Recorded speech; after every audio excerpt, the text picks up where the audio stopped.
नमस्कार, मैं हूं नीलू। तो इजराइल को ग्राउंड ऑपरेशन में तगड़ा और करारा झटका लगा है। हिजबुल्लाह का ऐसा दावा है कि उसे भारी नुकसान हुआ है, सैनिक काफी उसके मारे गए हैं। इसके अलावा आज जो हम बातचीत करेंगे वो ये भी करेंगे कि ईरान के परमाणु संयंत्र में आग लगी। ये आग कैसे लगी? क्या किसी ने जानबूझकर लगाई? ये कोई हमला था या फिर हादसा था? इसकी इनसाइड स्टोरी पर भी बातचीत करेंगे और इस पर मेरे साथ बातचीत के लिए मयंक जुड़ गए हैं। मयंक, सबसे पहले तो ये बताइए कि हिजबुल्लाह लगातार दावे कर रहा है कि इजराइल की तरफ से ग्राउंड ऑपरेशन तो हो रहा है, लेकिन नुकसान भी इजराइल को भारी उठाना पड़ रहा है, क्योंकि इनके तरफ से भी लगातार प्रहार किया जा रहा है, जिसमें इजराइल की सेना को भारी भरकम नुकसान हुआ। देखिए, हिजबुल्लाह की तरफ से जो बयान सामने आया है उसके मुताबिक जो ग्राउंड ऑपरेशन इजराइल कर रहा है लेबनान में, उस ग्राउंड ऑपरेशन में अब तक करीब 70 इजरायली सैनिकों की मौत हो चुकी है। 600 से ज्यादा सैनिक घायल हैं और जो बड़ी बात है वो कि 28 मरकावा टैंक इजराइल के वो पूरी तरह से तबाह हो गए हैं। ये दावा हिजबुल्लाह की तरफ से किया जा रहा है। देखिए, इजराइल की तरफ से लगातार एयर स्ट्राइक्स हो रही हैं, बैलिस्टिक मिसाइल से स्ट्राइक्स हो रही हैं।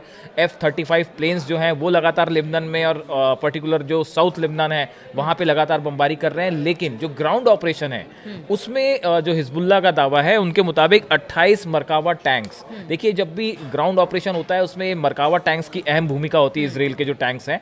तो हिजबुल्लाह का दावा है कि 28 मरकावा टैंक्स जो हैं वो हिजबुल्लाह के जो लड़ाके हैं उन्होंने तबाह कर दिए और साथ ही 70 से ज्यादा इजरायली सैनिकों की मौत हो चुकी है। देखिए, ये बड़ा आंकड़ा है, इसमें कोई दो मत नहीं है। और देखिए, हिजबुल्लाह ने पहले ही कहा था कि अगर आप ग्राउंड ऑपरेशन करते हो तो उसका जवाब भी हम मुंह तोड़ देंगे और घुसेंगे तो आपको हमने नीलू, याद होगा आपको, हमने इसी मुद्दे पे पहले चर्चा भी की थी कि ग्राउंड ऑपरेशन कभी भी किसी भी देश पे दूसरे देश में जाके करना आसान नहीं होता। अच्छा, दूसरी तरफ इसी को लेके जो है खामेनेई की तरफ से एक और बयान आया है, जिन्होंने कहा है कि हम पूरी तरह से हिजबुल्लाह के साथ खड़े हुए हैं और हिजबुल्लाह जो है वो लेबनान का रक्षक है।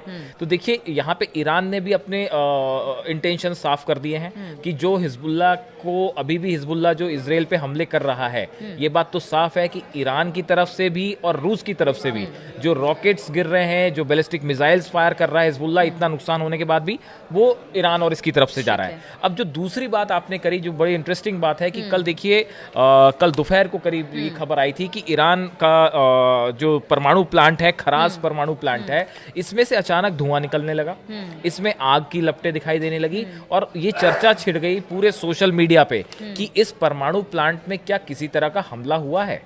बहुत देर तक इस बारे में कोई दावा नहीं किया गया, कि ये भी बात सामने नहीं आई कि ये किसी तरह का हादसा था या इस पे कोई हमला किया गया था। लेकिन देखिए, वहां से जो धुआं निकलता हुआ दिखाई दिया, उससे ये बात तो साफ थी कि ये बड़ा हादसा था जो भी था।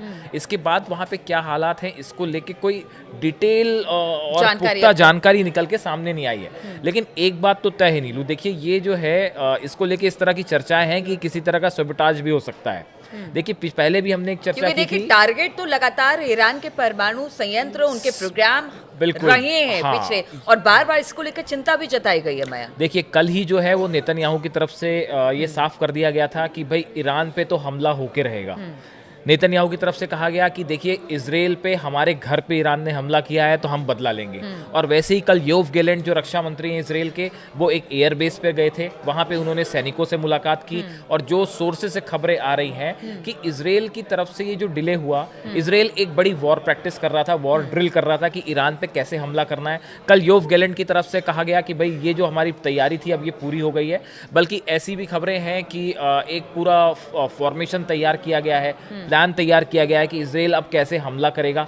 उसमें बताया जाता है कि जो इजराइल की तरफ से जो प्लान तैयार है, अगर हम उसकी चर्चा करें तो बताया जा रहा है कि इजराइल की तरफ से जो है वो एक सबसे पहले जो एयर स्ट्राइक होगी, जिसमें F-35 प्लेन्स, F-15, F-16 एक प्लेन्स का फॉर्मेशन होगा जो ईरान में एंटर कर सकता है और ये अगले कुछ दिनों के अंदर ये हो सकता है। अमेरिका की तरफ से बार बार कहा जा रहा है कि अमेरिका में चुनाव हो उसके बाद ये अटैक हो, लेकिन कल नेतन्याहू का बयान, फिर उसके बाद योव गैलेंट का बयान, अब ये ऐसा लगता है कि कुछ भी हो सकता है। तो देखिए एक इस तरह की चर्चाएं हैं कि किस तरह से मतलब अमेरिका एक रणनीति बना ली गई है कि ईरान पर किस तरह से पहले एयर डिफेंस से हमला होगा, बिल्कुल, फिर बिल्कुल। किस तरह से जमीनी हमला होगा, ये सारी चीजें एक रणनीति के तौर पर तैयार। और मयंक ये भी कहा जा रहा है कि उनका जो युद्धाभ्यास चल रहा था वो शायद खत्म हो गया है। बिल्कुल, देखिए वॉर प्रैक्टिस जो है ये योग गैलेंट भी कह रहे थे कल कि जो हमें तैयारी करनी थी ईरान पर हमले के लिए वो तैयारी हमने पूरी कर ली है। अब देखिए इसराइल के सामने एक बड़ी चुनौती ये भी थी कि पिछली बार जब 180 से ज़्यादा मिसाइल्स जो ईरान ने फायर की, फतह 1 मिसाइल्स, तो अब ये उसके सामने इसराइल का डिफेंस सिस्टम पूरी तरह से फेल हो गया था। तो अब एक बड़ी चुनौती इसराइल के लिए ये भी थी कि भाई ईरान पे हमला करना है तो उसका तुरंत जवाब ईरान से भी तो मिलेगा। बिल्कुल। तो ईरान की तरफ से जो मिसाइल्स फायर हुए उसका बल्कि बताया ये जा रहा है कि ईरान ने भी बड़ी जबरदस्त तैयारी कर रखी है, किसी भी तरह का इसराइल का हमला होता है उसका मुंह तोड़ जवाब देने के लिए। ऑब्वियस सी बात है, जब आप देखिए कि टेंशन इतनी ज्यादा है, इसराइल लगातार तैयारी कर रहा है, धमकियां दे रहा है, लगातार ये कह रहा है कि कभी भी कोई बड़ा हमला हो सकता है, तो ईरान तो ऐसे में चुप रहने वाला नहीं है। जबकि वो लगातार हिजबुल्लाह, हूती, हमास सबको समर्थन करता है। तो जब उनके तमाम नेता मारे जा रहे हैं और ईरान ने दिखा भी दिया, जिस तरह से एक साथ इतनी मिसाइलें उसने छोड़ी, उससे ये पता चलता है कि उसने भी पूरी तैयारी कर रखी है। देखिए ऐसा सूत्रों से ऐसा बताया जा रहा है कि अगर किसी भी तरह का इसराइल की तरफ से ईरान पे अब हमला होता है तो तुरंत बिना देर गंवाए करीब 1000 मिसाइल्स, फतह 1 मिसाइल्स जो हैं वो ईरान ने डिप्लॉय कर रखी हैं और उसके तुरंत इसराइल पे हमला हो जाएगा। अच्छा। जो तस्वीरें हम पिछली बार देख रहे थे कि 180 मिसाइल्स जो फायर हुई, बैलिस्टिक मिसाइल्स, इस तरह इस बार ऐसा बताया जाता है, जिसकी चर्चा है सोशल मीडिया में, जो एक्सपर्ट्स कह रहे हैं कि इस बार 1000 मिसाइल्स ईरान ने तैयार रखी हैं जो कि बिना देर गवाए तुरंत फायर हो जाएंगी इसराइल पे। ऐसे में देखिए आयरन डोम हो या थाट हो, इसको लेकर सवाल उठ रहे हैं। बिल्कुल उठ रहे हैं कि अगर ईरान की तरफ से इतनी बड़ी तादाद में मिसाइल तो क्या होगा? अगर छोड़ी जाती है तो फिर क्या होगा? क्या इसके लिए तैयारी है इसराइल इसका इसका आपका ये बिल्कुल वाजिब सवाल है और इसको लेके जबरदस्त चर्चाएं भी हैं कि अगर ईरान ने 1000 मिसाइल दाग दी तो क्या होगा। उसका देखिए इसराइल की तरफ से जो तैयारी की गई है, आपके सवाल का जवाब, इन्होंने इसराइल ने पिछले हमले के बाद एक 4 लेयर डिफेंस सिस्टम तैयार किया है, जिससे अगर ईरान की मिसाइल्स आती हैं तो उसे कैसे रोका जाएगा। अब इस डिफेंस सिस्टम में क्या क्या है आप देखिए, इसमें जो है सबसे पहले नंबर पे एरो डिफेंस सिस्टम है जो कि इनका पहले से इनके पास था, एरो डिफेंस सिस्टम है। उसके बाद डेविड स्लिंग सेकेंड राउंड का सिस्टम है जो कि किसी भी तरह के रॉकेट या मिसाइल्स को रोकता है।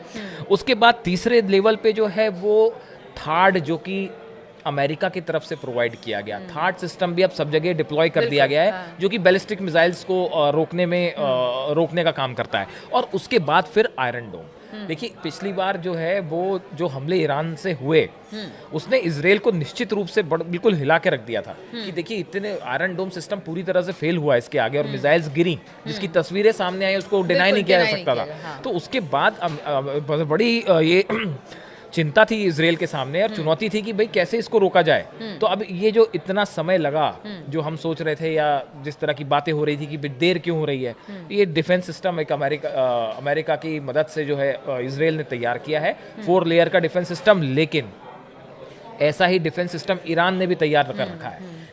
खामेनेई का घर होए, चाहे वहाँ के न्यूक्लियर ठिकाने हो, नेवल बेस हो, एयर बेस हो ईरान के, ईरान ने भी पुख्ता तैयारी कर रखी है और रूस उसके साथ खड़ा है। देखिए ईरान के पास एक पंतशीर डिफेंस सिस्टम है, जैसे आयरन डोम है उसी तरह का पंतशीर सिस्टम है। S-300 सिस्टम है, एयर डिफेंस सिस्टम, जो कि ईरान ने तैयार कर दिया। कहते हैं जिस तरह से थाट या फिर एयर डोम है, उसी तरह से कहा यह जा रहा है कि ईरान के पास भी जो सिस्टम है वो भी बड़ा स्ट्रांग है और रूस की तरफ से मदद भी की गई है। S-400 भी हो सकता है कि दिया गया हो और कई जगह S-400 भी लगा दिया गया। तो ऐसे हालात में देखिए दोनों तरफ से जो है ना तैयारी बिल्कुल पूरी है।